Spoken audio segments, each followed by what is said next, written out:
Morning, folks. Unitic here. It is about 7 a.m. on Tuesday, November 19th.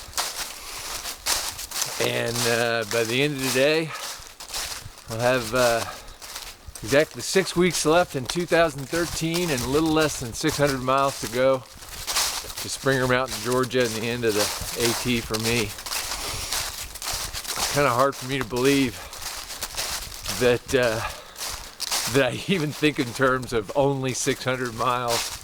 The longest backpacking trip I'd ever taken prior to this was just a little over 200 miles and I think 15 days, which has always seemed like a long way to me. But everything's relative, and today I'm going to take a second chance at recording a video about challenges and insights. I've had several friends ask me about what kind of insights I've had after more than 4 months of traveling out here in the woods. And here in the last couple of weeks I've had some fairly significant challenges, and it seems like those two experiences, challenges and insights, seem to go hand in hand.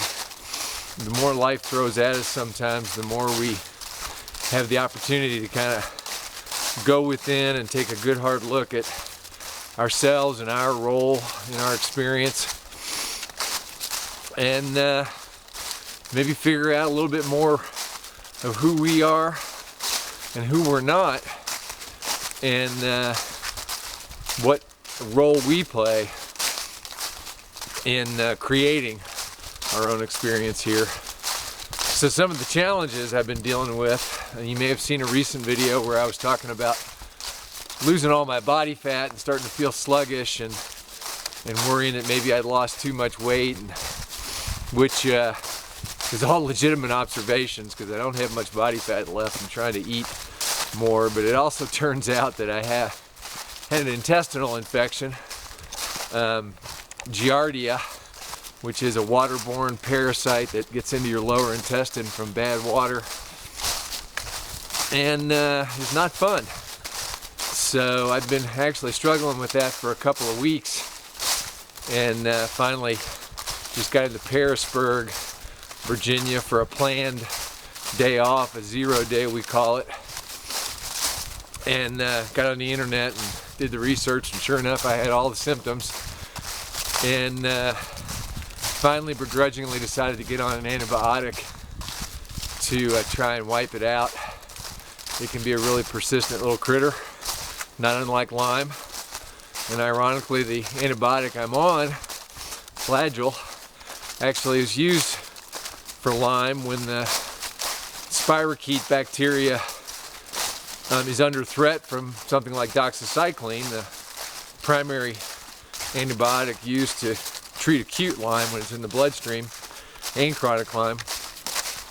When the bacteria is under threat, it changes form from individual spirochetes and basically forms cysts. They look like clusters of spirochetes under a microscope, can surround themselves with something called a biofilm, and basically kind of become dormant in the body to hide out and protect themselves from the threat of their eradication, and then potentially come back out when the coast is clear.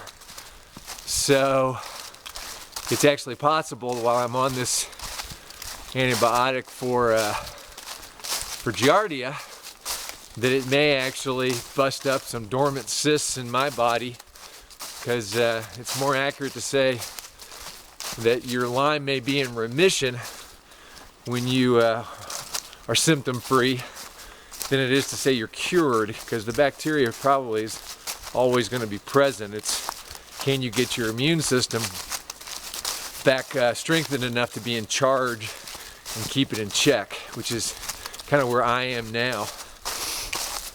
So been on that for a couple of days, spent an extra day in Harrisburg that was unplanned, so but I'm still on schedule. I still should, barring something unforeseen, a new challenge. Could be weather, could be snow up in the high mountains I'm coming up on soon. I should still be able to finish by December 31st. So that's a challenge. Haven't felt real good the last week or so, but I think I'm doing better now. Challenges, this trail is challenging, definitely. Here of late, it's just been so rocky, and as you can hear, it's just covered in leaves, so I can't see the rocks that I'm going over, and there's a lot of ankle twisting and slipping and sliding and potential falls. Sometimes these leaves are more challenging when they're dry because they're really powdery and slippery when they're on top of rocks. They can be challenging when they're wet too. So, and the weather's a challenge. We've had a number of sub-zero nights. My fingertips are about frozen holding onto these trekking poles right now. And forgive me if I sniffle, but it's cold. Makes my nose run. So those are challenges. And you know, the insights, more than anything, have to do with kind of observing your own repetitive thoughts and realizing how much of your state of mind is created from your own unconscious, habitual ways of looking at your world. And out here, you know, I can't hide from my thoughts. I don't put earbuds in and listen to the radio, and I don't try to distract myself when I'm out here. I'm trying to be present to what's going on within me as much as what's going on without. You know, the nature and the experiences. So I get to hear those old programs running in my head on an hour by hour, day by day basis, mile by mile, and you know, realize how deeply conditioned each of us can become to old thought patterns that maybe don't serve us anymore. You know, stuff that can go back, all the way to your childhood, some experience, and you know, what you start to realize when you listen to those thoughts is how silly and self-limiting most of them are.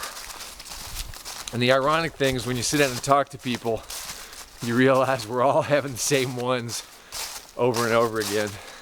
Some psychological studies say that 90% of the thoughts you have, 90% plus every day, are the same ones over and over and over again.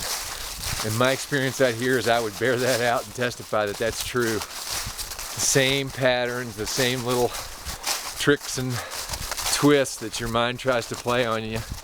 Your ego, some people might call it, that false sense of self, that little self that's always talking, that little voice in your head that's always talking in terms of limitation and lack, of who you aren't and who you can't be and what's possible and what's not, and chatter, chatter, chatter. So, you know, that's one insight, is how prevalent those thoughts are, and honestly, when you think about them, how silly. You know, another observation I wanted to make is many of you all have been kind enough to share that you draw some inspiration, especially the folks that are sick that are watching these videos, from what I'm trying to do out here. And I'm thrilled about that because, you know, hope and a light at the end of the tunnel is definitely something I wanted to share with people. But I tell you where I draw my inspiration is from you. You know, when I think of moms that are sick with Lyme disease and these other co-infections, that are still trying to make it through their day and take care of their children who are sick with these infections, which is even worse for a parent. You know, every one of us would rather be sick ourselves than see our children suffer. And add that insult to injury, that in this politically incorrect disease, you can't even find help most of the time, and the helpless feeling that comes along with watching your child deteriorate, and you can't find a medical professional that will help you. Like, there's so much fear and loathing around this infection and so much ignorance. You know, people driving 2 and 3 states away to have to see a doctor. You know, one doctor in a whole state that's courageous enough to try and tackle these pathogens. So those are the folks that really inspire me, the moms and the dads and the families that are dealing with this. And I've met a lot of families on this trip. The Burges, you know, the Colucci's, families that have multiple members sick with this. I draw inspiration from those folks facing those challenges. And lastly, you know, the relationship between challenges, insights, and discovering who we are and who we're not. I gave a presentation about a year or so ago at a group that I belong to in Louisville called the Louisville Esoteric Society. And one of the aspects of that presentation was the observation that we absolutely have to have challenges in our life in order to grow and expand. And you know, my observation was looking at nature. If you think about it, you know, an acorn, a seed, holds infinite potential to become, you know, a massive organism, and that seed absolutely has to have resistance, challenge, opposition in order to grow and flourish. You know, the opposition of gravity to push against and rise up out of the soil, the resistance of the soil itself to push roots through, the wind, the weather, all of those things combine to challenge that seed, to grow and expand. So nature is a big teaching tool for me, and I know a lot of people, and being out here for 4 months, you know, I get a lot of time to kind of observe and think about that. But without challenge, there are no insights, because there is no expansion, there is no growth. You know, Lyme is one major challenge. So maybe the folks that are dealing with this are some of the folks that are growing and expanding and deepening the greatest.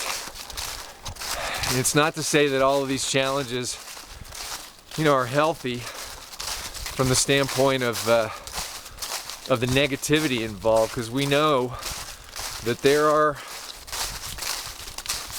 you know, really bad people doing bad things, self-interested things, selfish things, greedy things, that there's lying going on, there's corruption. You know, we can't deny that. It's not just in the area of Lyme disease. You know, some people think that those aspects are part of human nature. You know, I don't. I think they're programs.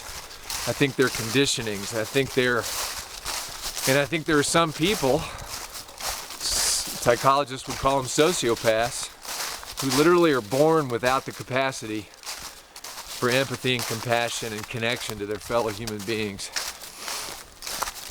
And unfortunately, in the hierarchical systems we have, sometimes those very people rise to the top because they're willing to do anything to quote-unquote succeed in this artificial environment of competition and dog-eat-dog and survival of the fittest.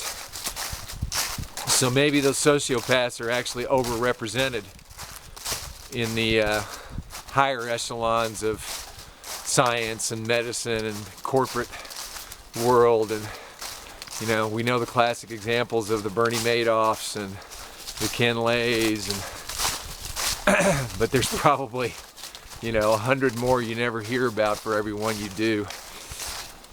Some psychologists think sociopaths, those people that are missing those elements that we would consider essential to be a human, might be anywhere from, you know, 2 to 5% of the population in general. And they aren't all axe murderers. They're lawyers and doctors and corporate execs. But they may be overrepresented at the tops of those types of organizations because of the the nature of what it takes to succeed sometimes in those environments. I don't know. That holds some interesting insights with regard to that. But what I think human nature is, and I've mentioned this before, is the very essence of compassion and empathy, and that's what I've experienced out here on the trail. People like Mauricia Shanks, the Southwest Virginia director for Lyme support for National Capital Lyme, who I met in Pearisburg, reached out to me via Facebook, and took it upon herself to pay for 2 of my nights in a hotel, and which helped me get better, helped me rest and get after this infection. And her kindness has been repeated over and over and over again in my experience out here on the trail. A series of tornadoes just went through Indiana, among other Midwestern states, not far from where I am from, Louisville, Kentucky. And I know all my friends at the Red Cross and all those wonderful volunteers are responding selflessly, as well as all the friends and neighbors of the people that have been impacted. Even people that may have lost everything themselves are reaching out without a second thought. And that's human nature. That's natural. It may be normal to behave in a dog-eat-dog fashion, but that's a conditioned way of being. And that's one of my insights, is that left to their own devices, the vast majority of people are good and decent, selfless, generous, compassionate, empathetic. And that's who I've met in the Lyme community. So I've rambled, I've gone on far too long. My fingertips are frozen. But I just wanted to share some of that this morning, because it's kind of what goes through my head during the day. I am feeling better. I think I'll get ahead of this Giardia a couple more days here. And I'm looking forward to completing this journey and figuring out what comes next. I'll need some new challenges after accomplishing this, knock wood, and I'm sure I'll get them. So again, thanks to everybody for all their kindness and support and words of inspiration to me. And I look forward to sharing the rest of this trip with you guys, and maybe more later. So for now, frozen fingered Unitic out for today.